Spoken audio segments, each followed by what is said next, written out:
சுயப்பதியான சர்வேஸ்வரன் கிருபையால் இந்த சம்பிரதாயத்துக்கு எம்பெருமான் பிரதமாச்சாரியனாக இருக்கிறான். பிராட்டி அதுக்கு அடுத்த ஸ்தானத்தில் இருக்கிறார். அதனால் ஸ்ரீ வைஷ்ணவர்கள் தான் அதுக்கு சம்பிரதாயத்துக்கே பேர். லோகத்தில் எல்லாரும் வைஷ்ணவா தான். பகவத் பாதர் சங்கராச்சாரியாரும் வைஷ்ணவா தான், மத்வாச்சாரும் வைஷ்ணவா தான், எல்லாரும் வைஷ்ணவா தான். ஆக இந்த நாராயண பரத்துவத்தை ஒத்துக்காத வைஷ்ணவாலே கிடையாது, வைதிகாரே கிடையாது. ஆக நாராயண பரத்தை தான் எல்லாரும் ஒத்துன்ட்ருக்கான். அப்பேற்பட்ட அந்த நாராயணன் விசிஷ்டமாக இருக்கான், பிராட்டியோடு கூட சேர்ந்து இருக்கான். அதனால் அகலகில்லே நிறையுமென்னு அலர்மேல் மங்கை உரைமார்பா, இது நம்ம சம்பிரதாயம். அதனால் திருநாரணந்தால் காலம்பர சிந்து தூய்மனோ, இது நம்ம சம்பிரதாயம். ஆக தாமரையால் கேள்வன் ஒருவனையே நோக்கும் உணர்வு, இது நமக்கு ஆழ்வார்கள் காமிச்சு கொடுத்தது. அப்புறமேயோ தத்தேஜகா அப்படின்னு மாரீச்சன் சொல்கிறான். இப்போ அவன் சீதாராமனாக இருக்கான். ஜனகாத்மஜாயாக அந்த பிராட்டியை அவன் கைப்பிடித்தான். அப்பேற்பட்ட ராமன் இன்னைக்கு பெரிய பராக்கிரமசாலி. முன்னாலேயும் பராக்கிரமம் இருந்தது, இருந்தாலும் இப்போ சீதாராமனாக இருக்கான்னு சொல்லி அவ்வளவு கொண்டாடுறான் மாரீச்சன். இப்படி அந்த பிராட்டியோட சேர்ந்த வைபவம் தான் எம்பெருமானுக்கு. பிராட்டிக்கு ஆதிக்கியம் சொல்லணும், பிராட்டிக்கு சாமியம் சொல்லணும், பிராட்டிக்கு நியூனதம் சொல்லணும். ஆதிக்கியம்னா எம்பெருமானை காட்டின ஒருபடி மேலே, சாமியம்னா எம்பெருமானுக்கு சமமாக இருக்கா, நியூனதைன்னு சொல்லியாச்சுன்னா எம்பெருமானுக்கு கீழே இருக்கா. அப்போ எம்பெருமானை காட்டின ஆதிக்கியம் எப்போ வருதுன்னா, கார்மிகனான சர்வேஸ்வரன், ஆனால் இவ பரம காரணிகளாக இருக்கா. இவருடைய கருணைக்கு ஒரு இதே இல்லை. எம்பெருமான் கேட்குறான், நீ இவ்வளவு கருணையோட வடிவாக இருக்கியே, இவனை ஏற்றுக்க சொல்கிறியே, இவன் சாஸ்திர கட்டளையை தாண்டிட்டான், இவன் சாஸ்திர மரியாதையை மீறி நடக்கிறான், இவனை நான் எப்படி ஏற்றுப்பேன்? நான் தானே சாஸ்திரத்தை உண்டாக்கினேன்னா, நீ ஒன்று செய், உன்னை யார் சரணாகதி பண்ணுறானோ, உன் திருவடியை எவன் பிடிச்சுக்கிறானோ, அவன் சாஸ்திர விதியை மீறினாலும் உன் திருவடியை பிடிச்சி உன்னை புகழாக அடைந்தான், அதையே காரணமாக கொண்டு அவனுக்கு உன்னுடைய அருளை கொடுத்து விடு. உங்கள்கிட்ட யார் வரலையோ அவளை அந்த சாஸ்திர கட்டளையை மீறியதா சொல்லி அவளுக்கு உண்டான மறுபிறப்போ சொர்க்க நராயில கொடுத்துரு. உன்னை தேடி வந்தவனை உன் காலில் விழுந்தாங்கிற காரணத்தை கொண்டு அவனை ஏற்றுக்கோ. அப்போ சாஸ்திர மரியாதையும் காப்பாற்றின மாதிரி ஆச்சு. உனக்குண்டான வாத்சல்யாதி கல்யாண குணங்களும் பிரகாசமடைந்தார் போலே ஆயிற்றுன்னு அற்புதமாக பிராட்டி எடுத்து சொன்னான். அப்பேற்பட்ட அந்த பிராட்டி பக்கத்தில் வந்தார், கிருஷ்ணன் பக்கத்தில். யார் இந்த பிராமணர்? ரெண்டு பேரும் சேர்ந்து நம்ம அவளை ஆராதிச்சோமே, யார் இந்த பிராமணர் அப்படின்னா, இவர் அந்த தேசத்துலேருந்து வந்திருக்கார், அந்த பக்கத்துலேருந்து அவர் வந்திருக்கார். பேர் குச்சேலன்னு பேர். என்னோட சுதீர்த்தர், என் கூட ஒன்றா வித்தியார்த்தி படித்தவர்.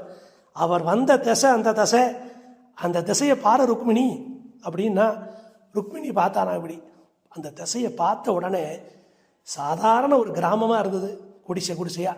அங்கே வைதிகாலாம் அந்த கிராமம் பெரிய நகரமாயிடுது.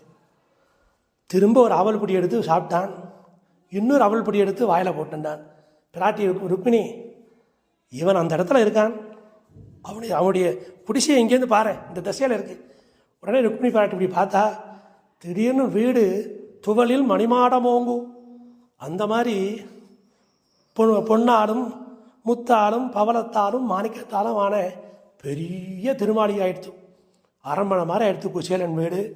எல்லா ஐஸ்வர்யமும் கொடுத்தாச்சு. மூணாவது பிடியை எடுத்து வாயில் போட வந்தான். நிறுத்திட்டார் ருக்மிணி, நீங்கள் வாயில் போட்டுன்றதும் போகிறோம், நான் பார்த்ததும் போகிறோம், எல்லாம் கொடுத்தாச்சு, இதை வாயில் போட்டுன்ட்டேன்னா ரெண்டு பேரும் சேர்ந்து அந்த பிராமணரோடு போய் பாத்திர நித்தியம் கார்த்தால மடப்பள்ளியை மொழிகை எடுத்து வாசத்தளிச்சு கோலம் போட்டு இந்த கைங்கரியெல்லாம் பண்ணணும், தாரையை விட்டு நம்ம புறப்படணும். ரெண்டு கொடுத்தாச்சு, அடியன் பார்த்தாச்சு, போரும்ட்டேன். குச்சேலனுக்கு ராத்திரி பூரா இதெல்லாம் தெரியாது. குச்சேலனுக்கு பிராட்டி கடாசம் பண்ணிட்டா, ருக்மிணி பிராட்டி எல்லாம் மாதிரி தெரியாது.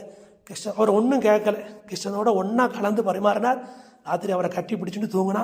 குச்சேலாம் ஞாபகம் இருக்கா இப்படி இருக்கான்னு கேட்டு அவரை போட்டு உதைச்சி, ஏதோ வேசிய 2 கிளிசல் இருந்தது, அதை பெருசாக ஆகிட்டா. அந்த கிளிசலை கையால் உடைச்சி அந்த கிளிசலை பூரா தூக்கி பிடிச்சிண்டு கச்சையாக சுற்றி மேலே வச்சு சொருகிண்டு கார்த்தால புறப்பட்டுட்டார்.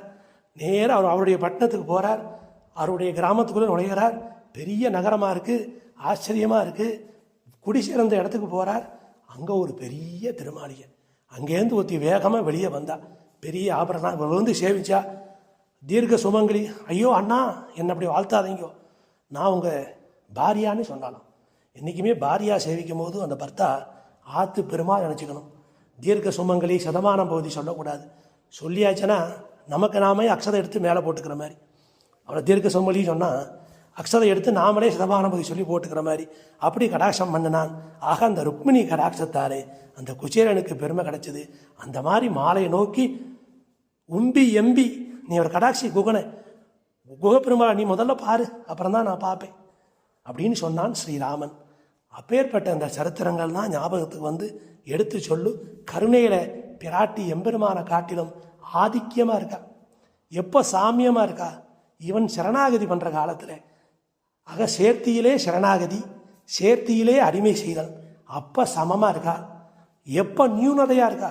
நியூனதம்னா கொஞ்சம் கீழே புருஷகார போதையாக இருக்கும்போது இந்த சேதனனுக்கு உங்கள் அருளை கொடுங்கோ, அந்த உங்கள் அருள் இருந்தால் தான் உங்களை அணுகி கிட்டி நித்திய கைங்கரியம் பண்ணுவேன்னு புருஷகார போதையாக இருக்கா. அப்படி புருஷகார போதையாக இருக்கும் பொழுது இந்த ஜெகத்காரணத்துவமும் இந்த மோட்சப்பிரதத்துவமும் பரபிரம்மமான ஸ்ரீமன் நாராயணனுக்கே உரித்தானது. அந்த அசாதாரணமான அந்த இதை பிராட்டி எடுத்துக்க முடியாது.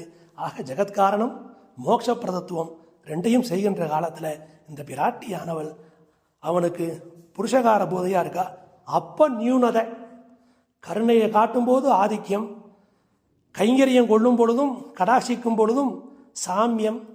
இவன் இந்த சேதனனுக்காக பறிஞ்சி சீபார்சம் செய்கின்ற காலத்தில் நியூனதை, புருஷகார பூதை, இப்படி 3 நிலைகளும் பிராட்டி இருக்கிறாள். இதை காந்தஸ்தே புருஷோத்தமகா பனிபதி செய்யாசனம் வாகனங்கிற அந்த சதுஸ்லோகி வியாக்கியானத்தில் நயனராஜாம்பிள்ளை பலவிதமாக எடுத்து காட்டியிருக்கார்.